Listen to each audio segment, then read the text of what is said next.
Hello and welcome to Climate Check with me, Mary Mwiikisa. Now today we focus our spotlight on the welfare of children and the impact of climate change on the young ones. We know that children lack adaptive capacity and yet they do not contribute to the emission of greenhouse gases, and therefore they are the most vulnerable even in our communities. Recently, Zambia suffered a major drought and some children dropped out of school. They had to walk long distances to find water. Some of them could not have the nutrition that they required and what they deserved. And so that is just one of the major impacts of climate change on children. And so we'll be focusing on that as we'll be hosting Save the Children, an organization whose interest is looking into the welfare of young people. Join me on the other side.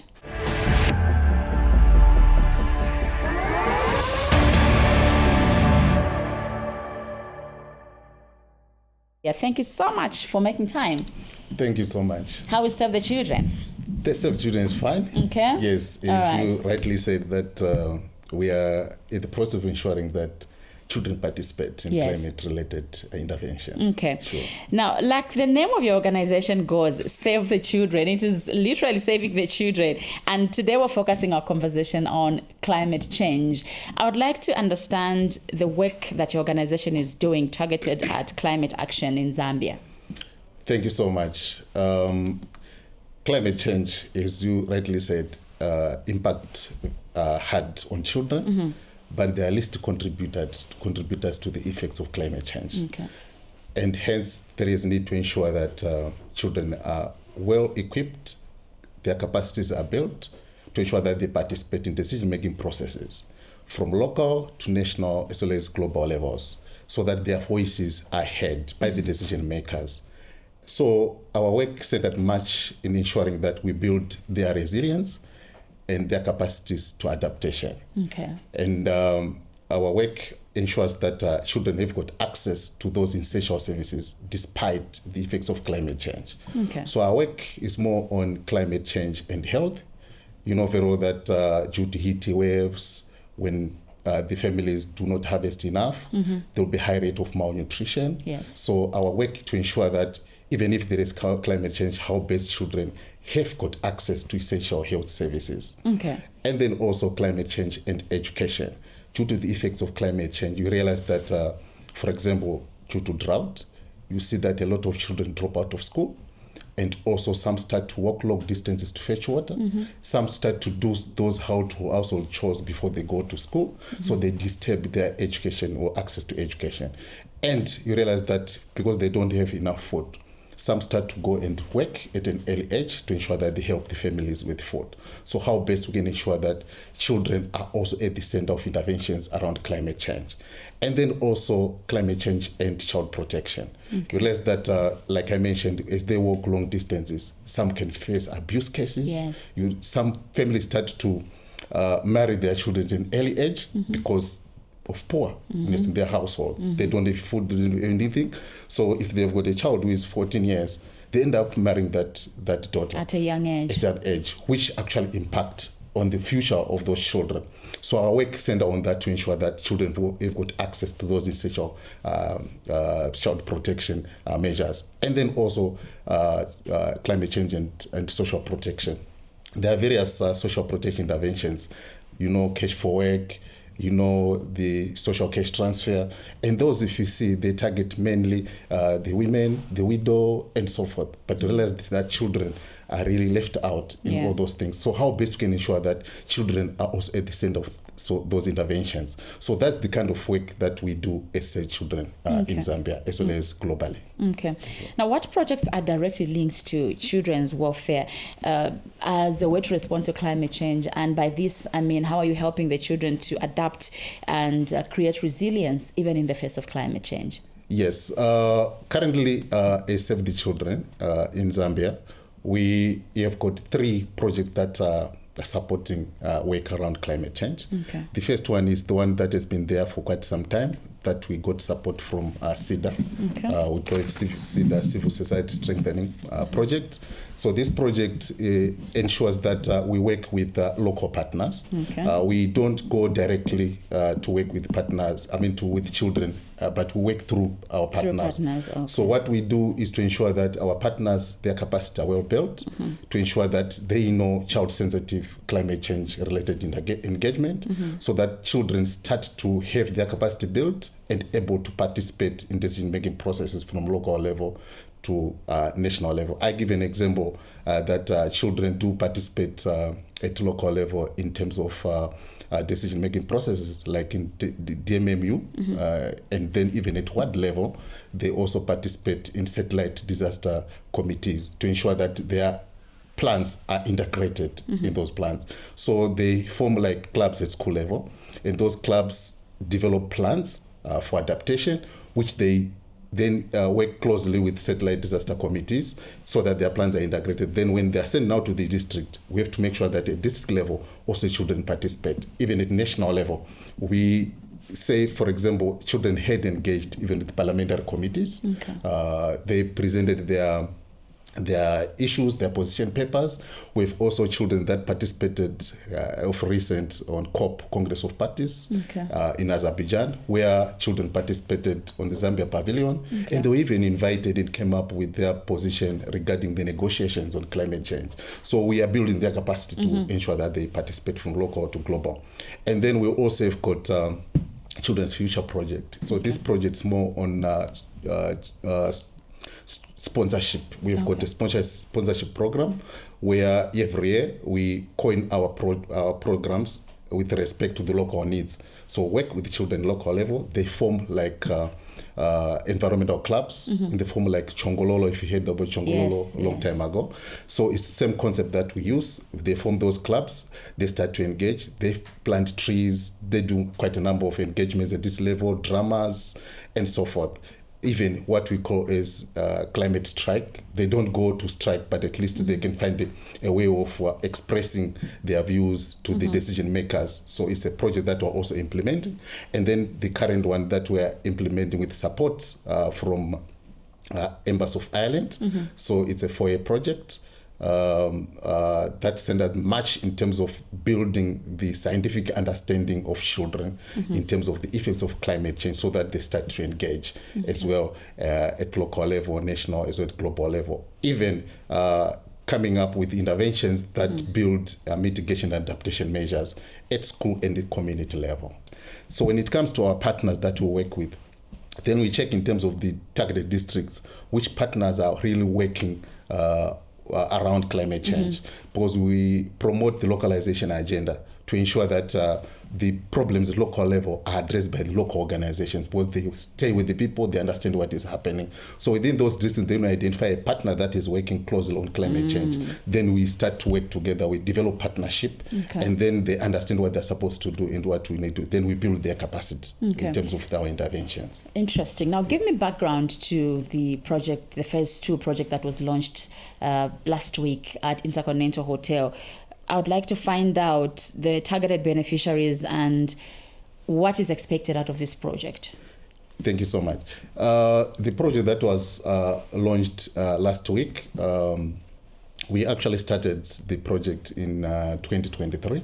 Okay. I think it was a project when we engaged with the embassy to say there are needs in terms of climate change to ensure that the interventions are are child sensitive. How best we can ensure that we build the capacity of children. So they agreed that at least your focus area is not a usual one as compared to other climate change interventions. Hence, they agreed that no, we can submit a project. Then we submit a project proposal, and they managed to fund us. So it started in 2023. It's a 4-year project. Okay. So the second phase is the one that we launched.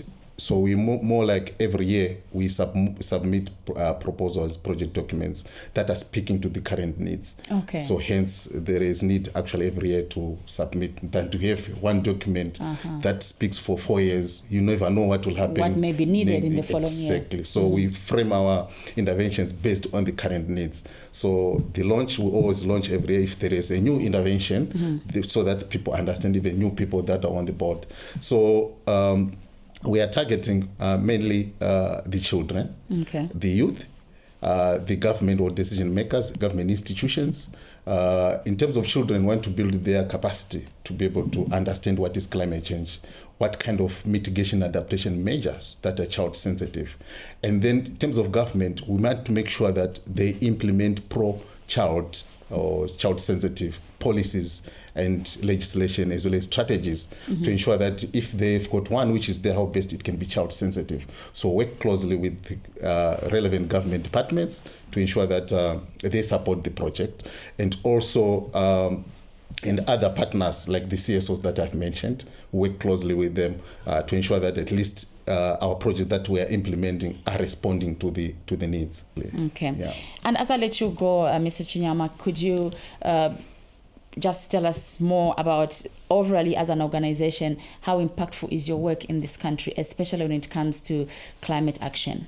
Yes, thank you so much. I think one, in terms of our impact is generally as a country is the capacity building on children, child participation in decision-making processes, food security, livelihoods among the poorest and marginalized communities that were hardly impacted by the effects of climate change, and also institutional capacity or arrangement within the existing ministries that we work with.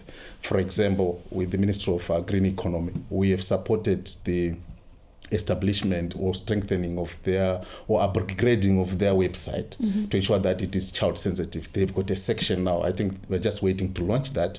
They've got a section for child area whereby children can contribute, even if we support them to go to the field, collect data and so forth. They upload on that so that we can reach to as many children as possible. And also, I think we have influenced even policy and legislation. We participated on a climate change bill to ensure that now become an act. Okay. So we are influencing even a policy and at institutional level to ensure that at least it is child sensitive.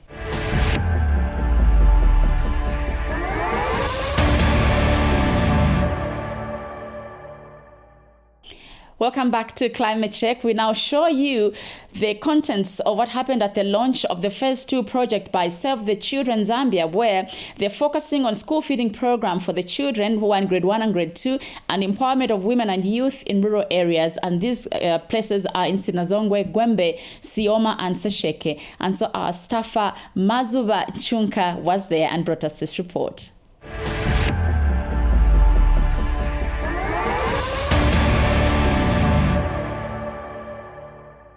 Save the Children Zambia hosted the second phase of the Youth Climate Resilience Project in Lusaka. When you look back in the end, we had a good rain cycle, a good bumper harvest. But today, if I was staying in Lusaka, I could have been selling oasis, gambuts, because why? There are floods all over. Summers are getting hotter, faced with spells of drought. Our climate is now changing. It's true, without a doubt.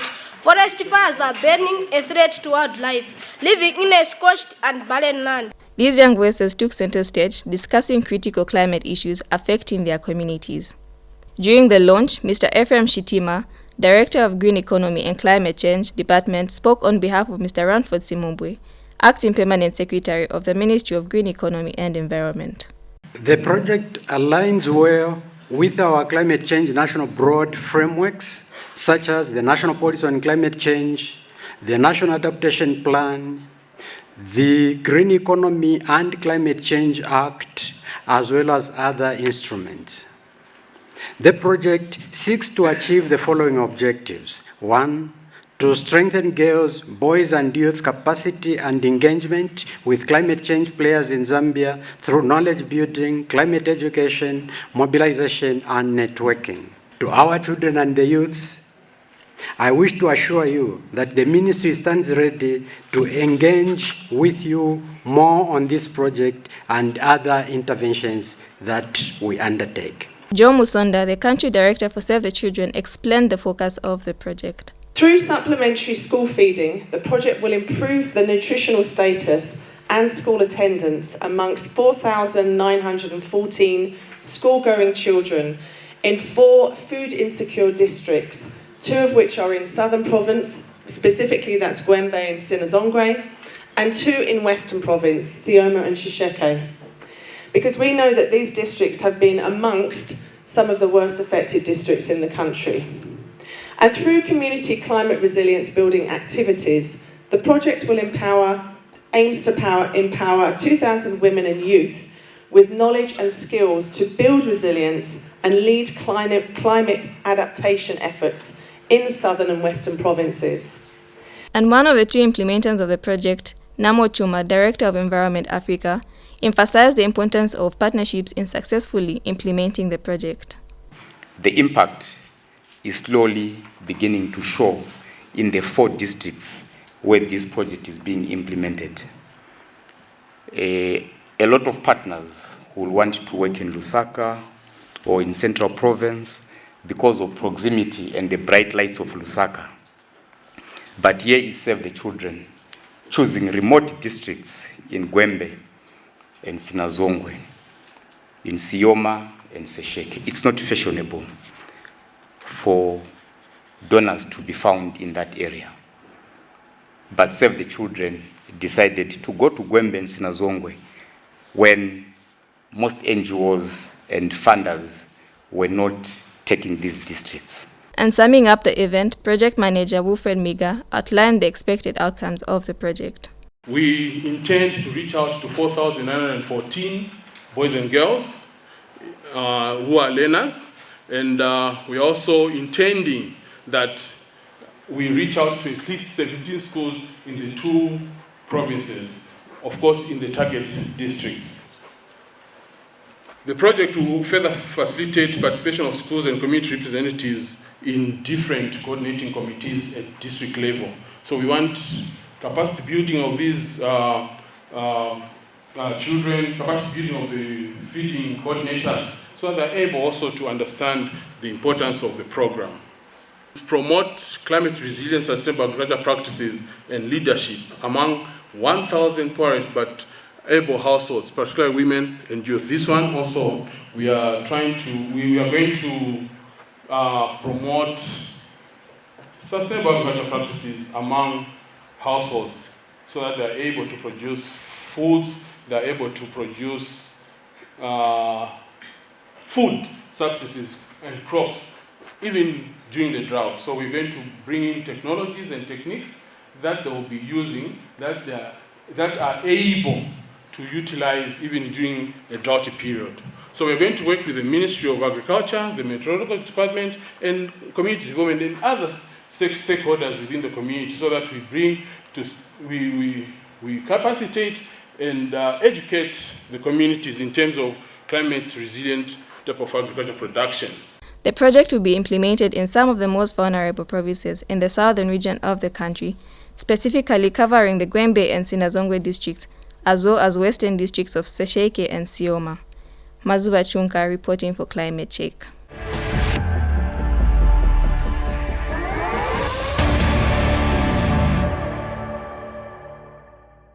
This is Climate Check. Now, as we end the program, we had an opportunity to interact with veteran politician and statesman Vernon Mwanga, and he gave us his thoughts about climate change. It is interesting to hear him say that in the early 70s, he actually wrote an article about alternative use of electricity and moving away from hydropower, as well as climate-smart agriculture.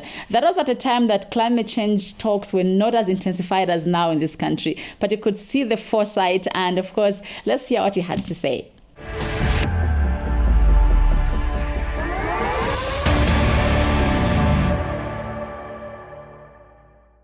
I've been an advocate of climate change.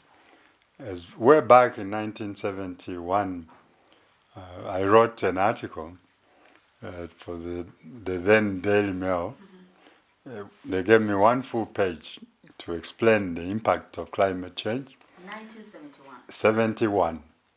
And I talked about the negative impact of emissions from the mines, because of the air people are breathing. And you find that people who live in those areas, a number of people have got chest problems because of that. Some of the emissions go into rivers. Fish dies there. We had nitrogen chemicals in Kafue and Kafue textiles. The emissions were going into the Kafue River and killing fish. Then we have had the system of cutting trees to make charcoal. Yes, our people are dependent on that. I advocated for change to begin looking for alternatives, which other countries have found, like briquettes, for example, so that we can save our trees and save our nature. And I started advocating for change in our electricity generating of electricity, that we can't always depend on hydropower, on rain, because a time would come in future when we would not have enough rain to enable the generating companies to generate power from the Kariba Dam, that we should look at alternative sources of energy, like solar and other systems which many other countries use, particularly in China. So I advocated for this a long time ago, and unfortunately some of the people who reacted thought that I had gone cuckoo in the head, But this is our reality now. Now I'm wondering who had gone cuckoo between me and them. Who leave that for another day. You were definitely right. I was right.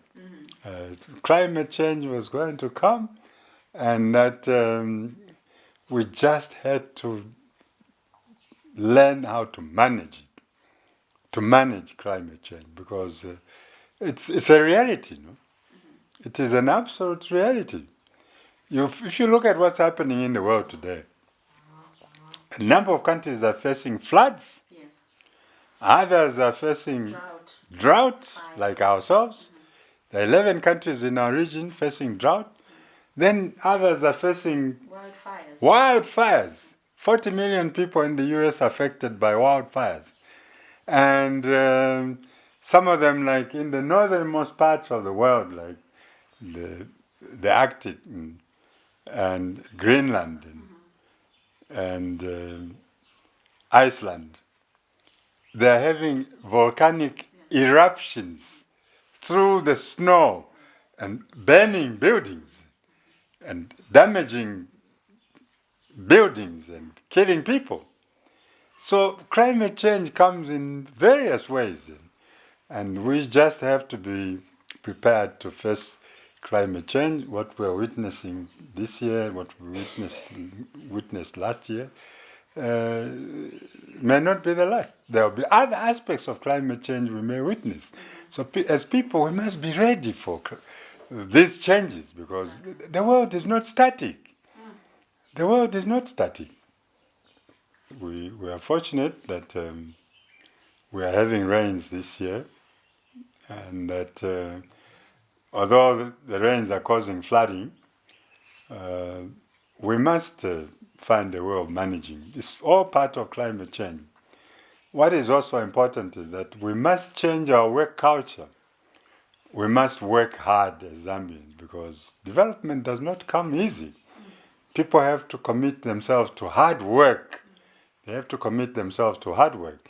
It also means that for our leaders, political leaders from different political groups, they must agree to work together for the sake of the country. It's not about themselves. It's about the people, the Zambian people. These are the ones they must owe allegiance to.